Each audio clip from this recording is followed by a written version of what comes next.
Bonjour à toutes et à tous et bienvenue sur le plateau de Ma Santé au Top, votre émission qui parle de santé et ce avec un regard biblique. Sur ce plateau, nous parlons de santé accompagnés de différents professionnels tels que des médecins, ostéopathes, gynécologues et bien d'autres encore. Notre thème du jour est devenir parent et comment s'y préparer. Et pour aborder ce thème très particulier, je suis accompagnée du docteur Nadège Cuvelier. Bonjour Nadège. Bonjour Germaine. Comment tu vas ? Je vais bien et toi ? Alors c'est un honneur et un plaisir de te recevoir sur le plateau de Ma Santé au Top. Je vais rapidement te laisser te présenter à nos téléspectateurs. Ok, alors effectivement, bonjour à tous. Donc moi je suis le docteur Cuvelier Nadège. Je suis gynécologue et plus particulièrement je suis spécialisée en obstétrique et en médecine fœtale. Donc l'obstétrique c'est tout ce qui a trait au suivi de la grossesse et la médecine fœtale ça va être la réalisation des échographies anténatales, donc avant la naissance pour le dépistage des malformations. Voilà. Waouh, donc vraiment on voit que on a la personne adéquate aujourd'hui sur le plateau pour parler de ce sujet qui est la parentalité. Donc vraiment, on est en plein dans ta spécialité. Tout à fait, oui. Donc, c'est tes sujets du quotidien au final. Oui, alors moi je fais l'avant, mais après c'est vrai que la parentalité c'est pas que la grossesse, mais effectivement la grossesse c'est mon domaine.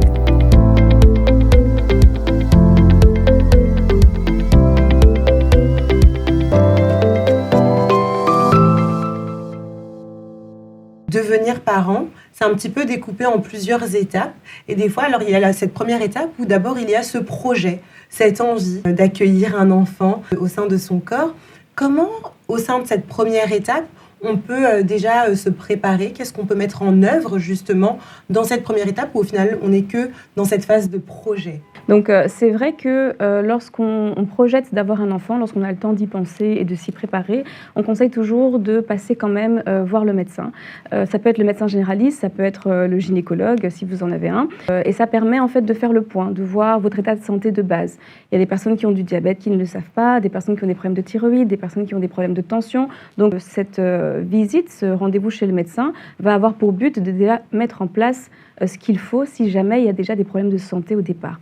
Donc la visite, on a l'habitude d'en parler en disant qu'il faut faire une visite préconceptionnelle, donc une visite avant la conception, donc au moment où les parents se projettent dans l'idée d'avoir un enfant, d'aller voir un médecin pour ça. Donc au cours de cette visite, on fait les dépistages de base, et puis on donnera aussi des conseils pour préparer une grossesse, quelles vitamines prendre, comment se préparer, notamment au niveau de l'environnement, au niveau des assuétudes. Donc, par exemple, si on fume, si on consomme de l'alcool, etc. Donc, il y aura des conseils qui vous seront prodigués afin de pouvoir accueillir, en fait, et concevoir une grossesse dans les meilleures conditions. Donc, vraiment, on voit un petit peu que cette période préconceptionnelle, c'est un petit peu, voilà, comme tu l'as si bien dit, venir préparer le terrain et au final, obtenir un petit peu des connaissances, justement.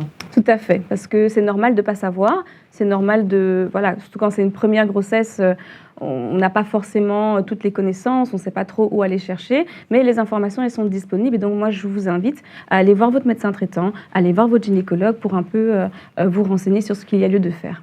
Donc l'important, vraiment, on insiste encore là-dessus, c'est au final de chercher les informations, d'être informé. Et on le voit dans ce verset, Osée 4:6, qui nous dit, et c'est un verset qu'on aime beaucoup répéter ici sur le plateau de Ma Santé au Top, « Mon peuple périt par faute de connaissance ». Et donc on le voit dans cette première étape que rien que de chercher l'information, de chercher à avoir de nouvelles connaissances sur là où au final on a envie d'aller, donc notamment dans la parentalité, ça apporte beaucoup de choses positives et ça peut aider pour la suite.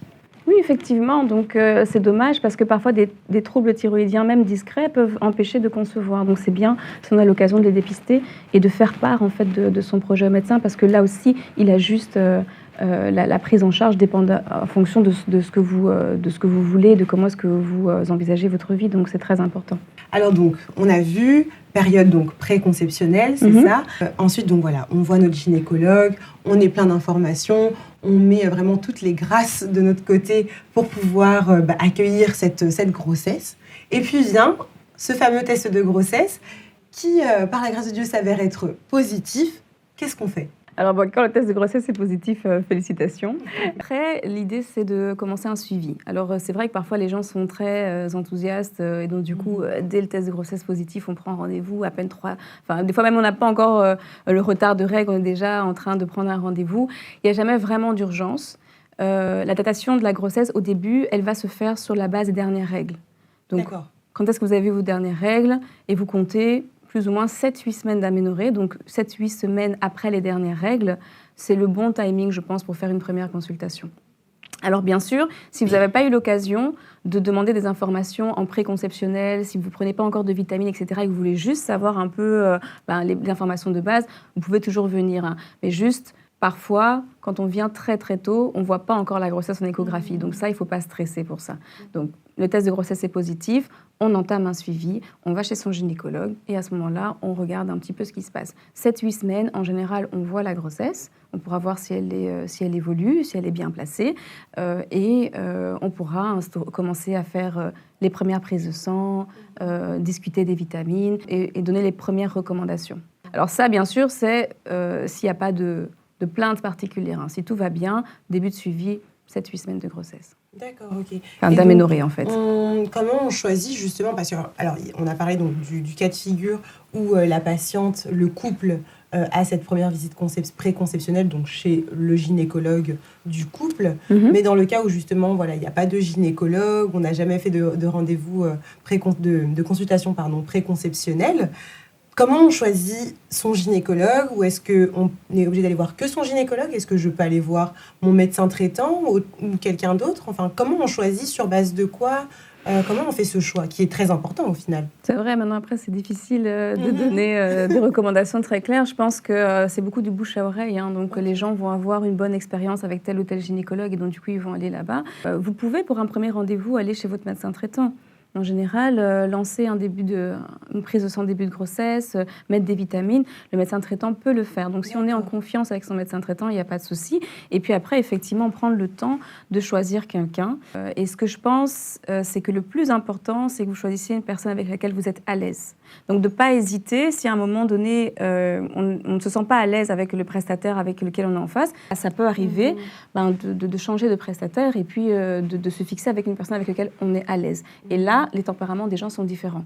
Il y a des gens qui vont préférer des médecins qui sont peut-être plus bavards, d'autres qui vont préférer des personnes plus froides. Donc vraiment, le plus important, c'est de choisir une personne avec laquelle vous êtes à l'aise. Et puis, c'est vrai, chaque médecin a ses spécificités.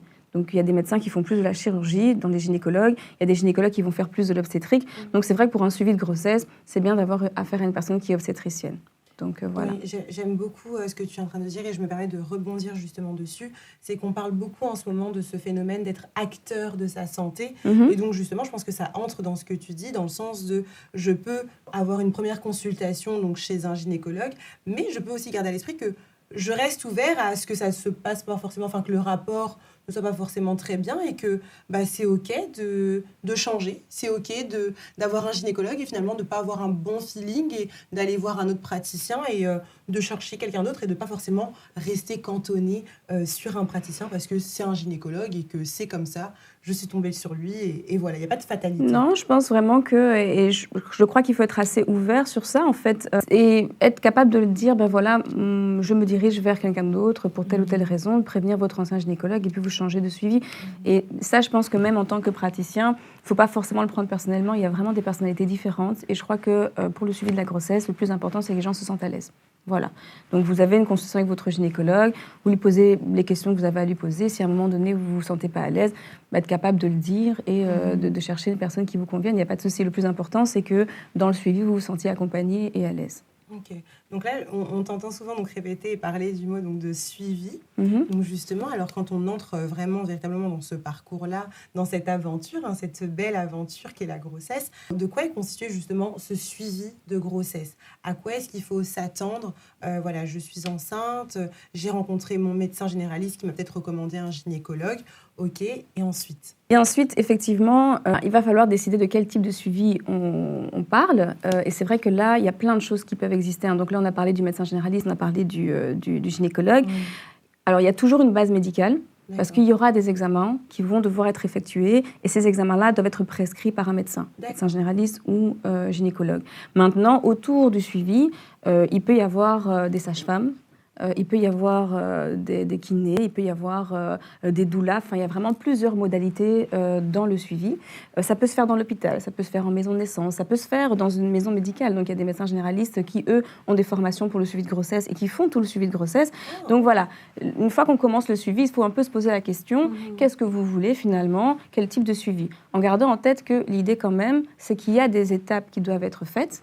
Les échographies, le dépistage de la trisomie, le dépistage du diabète, ça devra forcément se faire dans un cadre médicalisé.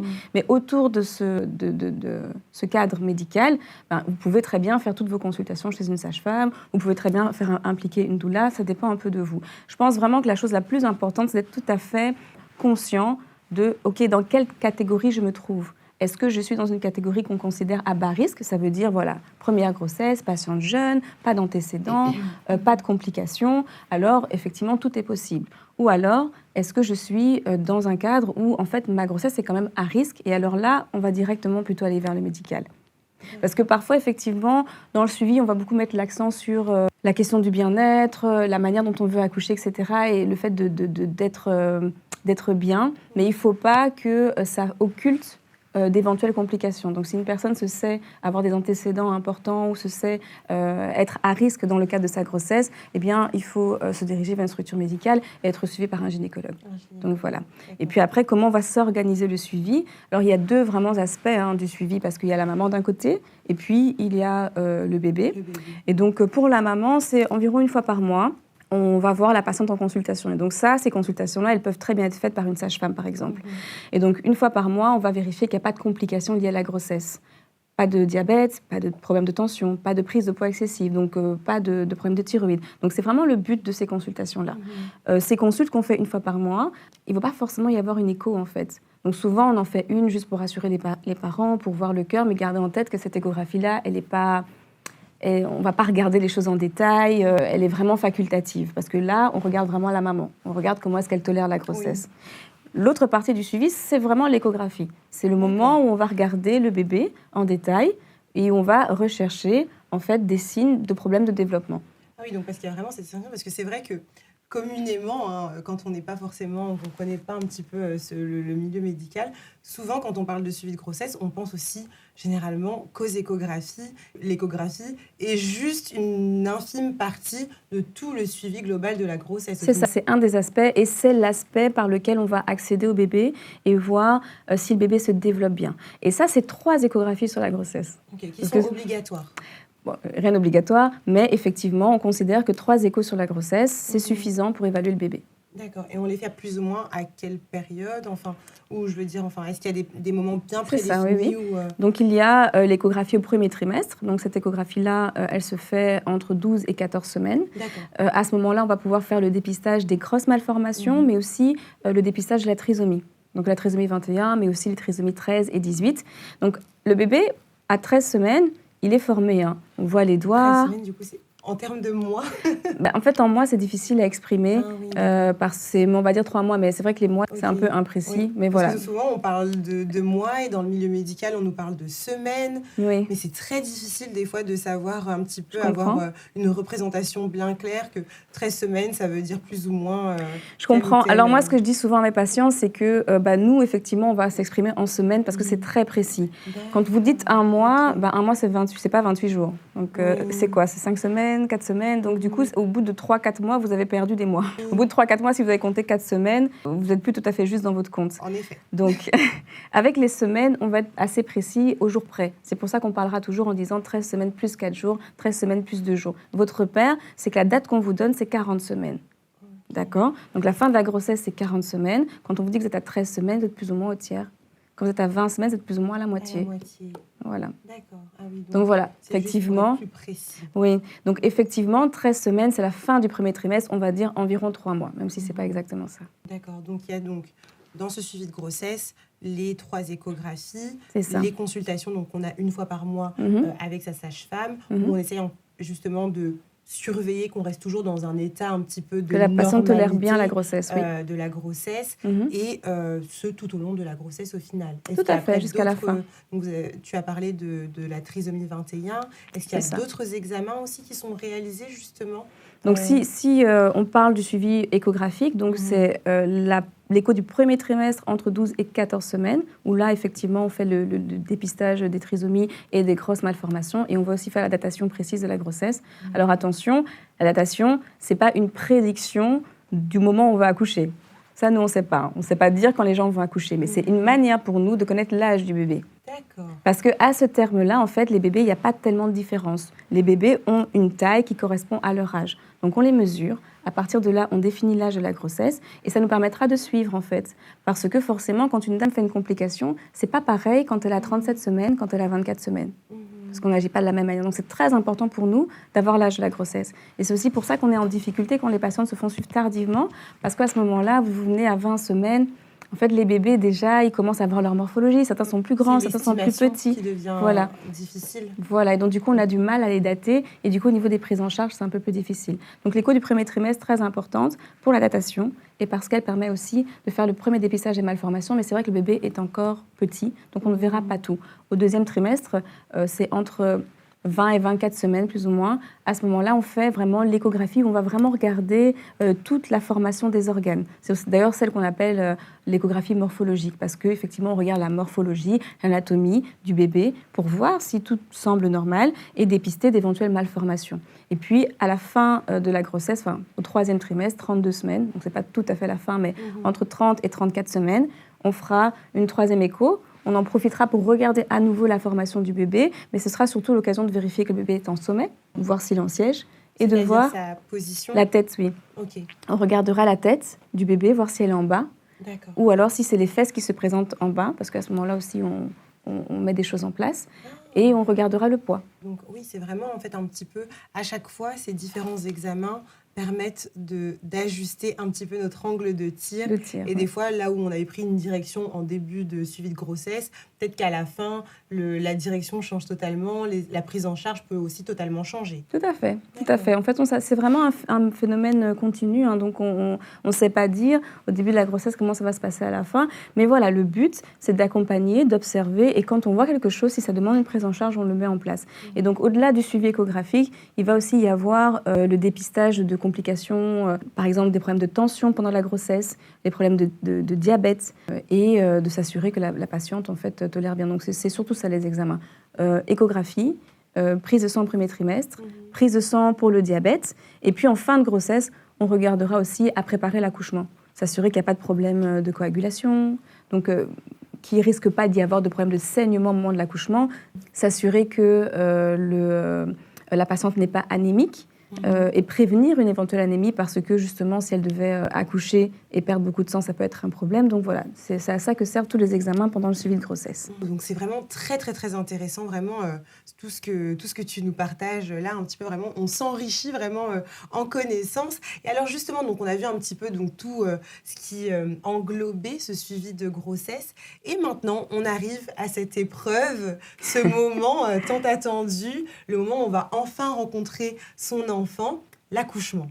Oui, l'accouchement. Mais effectivement, avant de rencontrer l'enfant, il y a cette épreuve, il y a cette espèce de montagne à gravir, mais je pense qu'il faut vraiment le voir comme ça. Il faut le voir comme un passage. Voilà, il faut vraiment le voir comme c'est quelque chose qu'on fait pour un but qui est noble. Alors c'est très difficile, on le fait pas seul, on est accompagné, mais au sommet de la montagne, on est toujours fier. Donc je pense vraiment que les gens doivent le voir comme ça.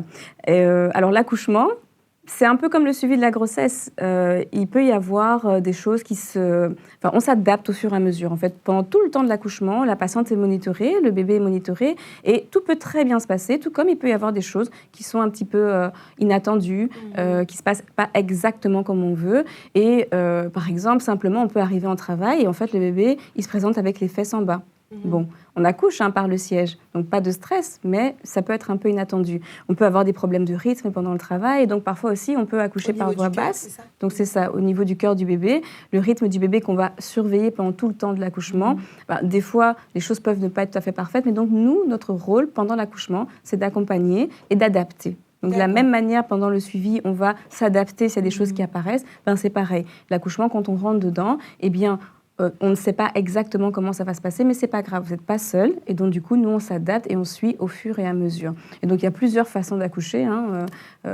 On voit tellement de choses sur les réseaux sociaux en général. Aujourd'hui, c'est vrai que l'accouchement, avant, il y avait un petit peu cette part de mystère dans l'accouchement. Et aujourd'hui, par le biais des réseaux sociaux, de la télévision, on entre un petit peu plus dans l'intimité des couples qui vivent justement ce merveilleux moment où des fois, on voit maintenant, de manière assez simple, on peut observer un accouchement, voir des vidéos d'accouchement. Il y a même des émissions télévisées qui sont justement axées sur ce qui se passe en salle de naissance. Cette partie qui était avant très secrète, vraiment, c'était un terrain mystérieux. C'est quand tu iras que tu découvriras ce qui s'y passe.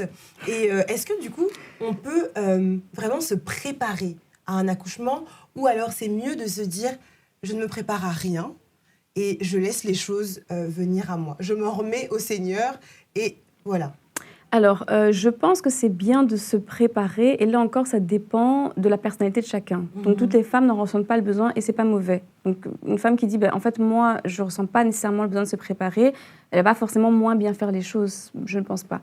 Mais la préparation, c'est pas non plus un diplôme pour devenir parent. Donc, je pense que c'est bien de se préparer pour appréhender la chose, pour se savoir accompagner, pour se sentir entouré. Mais au-delà de ça, effectivement, il y a une dose d'imprévu, et c'est pas grave. L'important, c'est que vous n'accouchez pas seul, en fait. Donc, se préparer, c'est bien, mais il peut y avoir de l'imprévu, et je pense qu'il faut être ouvert à ça. Il faut être ouvert au fait qu'à un moment donné, ça ne dépend pas de nous, et c'est pas pour autant que ça va mal se passer. Il faut se faire confiance, et faire confiance à l'équipe qu'on a choisie, et qui nous a accompagnés jusque-là, en fait. D'accord, ok. L'important, c'est vraiment, au final, de rester ouvert aux possibilités de variations, de changements, de quelque chose dont peut-être on n'avait pas parlé, auquel on n'avait pas pensé. Et finalement, ça arrive, mais de se dire, OK, je fais confiance en l'équipe médicale qui est autour de moi, je fais confiance dans les connaissances qu'ils ont, et les choses vont se dérouler comme elles se doivent, en fait. Comme elles se doivent. En tout cas, Nadège, on arrive déjà au terme de notre émission. Franchement, merci beaucoup pour toutes ces connaissances que tu nous as apportées sur ce sujet, mais tellement vaste, où on pourrait parler encore des heures, je pense, et je pense qu'il y a encore plein de choses à dire sur ce sujet. Merci à vous qui nous avez suivis sur cette très belle thématique, et on l'espère, une prochaine émission, pourquoi pas. On pourra peut-être aller un petit peu plus loin justement dans cette thématique très importante, hautement importante. Alors d'ici là, vraiment prenez soin de vous, et on se retrouve très vite pour une prochaine émission au top de votre santé.